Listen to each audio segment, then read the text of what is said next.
Chapter 2. It's okay to want more.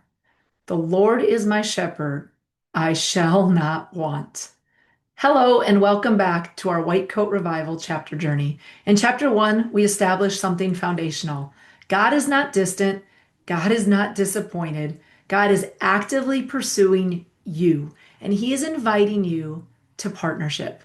Now, in chapter 2, we address something many healthcare professionals quietly carry, but rarely say out loud. Why do I still feel like something is missing? You've done everything right. You've trained, you've sacrificed, you've shown up, and yet you still want more. This chapter begins by saying something radical but freeing. It's okay to want more. Many clinicians wrestle internally with this tension. If God is my shepherd, why do I still feel dissatisfied? Does wanting more mean I'm ungrateful? Does it mean my faith is lacking? Chapter 2 confronts a common misunderstanding of Psalm 23. I shall not want is not a command. It's not something you force. It's not something you perform. It is a result. The absence of want comes after relationship, after leadership, after partnership, and that distinction changes everything. Here's the clinical and spiritual insight this chapter introduces. Wanting is not a flaw. Wanting is a signal. The desire for better patient outcomes, more peace in your workday, deeper clarity in decision making, greater alignment between your faith and your practice, that desire is not selfish. It's not rebellion. It's not weakness. According to this chapter, wanting is the knock. It is the evidence that you were never designed to practice medicine alone. Healthcare has trained you to believe more knowledge will fix it, more systems will solve it, more effort will eventually relieve the burden.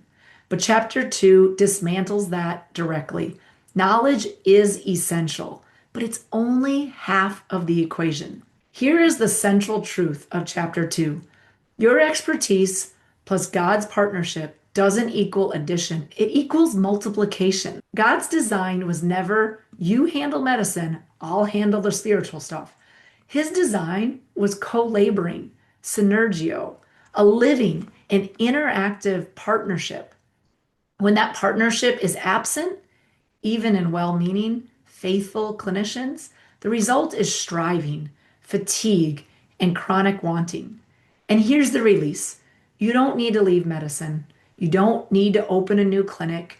You don't need to make a drastic life change. You need to answer that knock. This chapter introduces the first alignment pause, and it's not symbolic, it's physiological and neurological. You are guided into stillness, out of sympathetic overdrive, into parasympathetic safety. Why? Because God's voice is not heard in striving.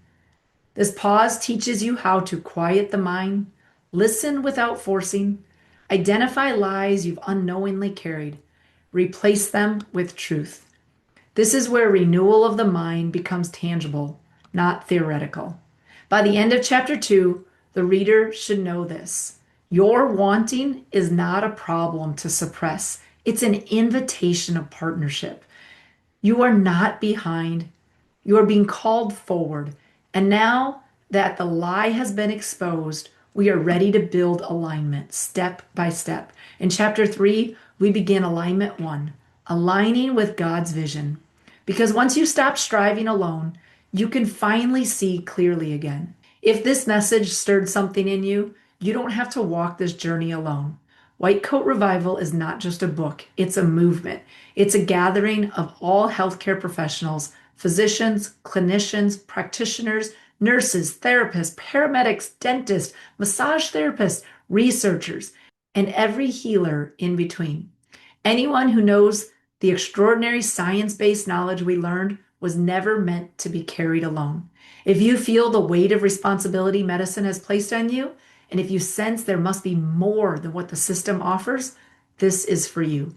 Through White Coat Revival, you can learn who God really is and who you are in His big plan for your life through this book.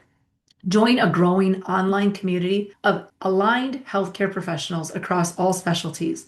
Attend powerful live transformational events. Learn through on demand courses. Receive mentorship and leadership development. So, together we can strengthen, equip, and empower practitioners in medicine and step into programs designed to restore, equip, and empower you, the heart of medicine. Whether you're just beginning to explore this new way of thinking or feel called to help lead the transformation of medicine, there is a place for you here. This is how we change medicine together. This is how we empower you to practice aligned, restored, and empowered, partnered with God. Join the White Coat Revival, step into the movement, and let's bring healing back to the heart of medicine, starting with us.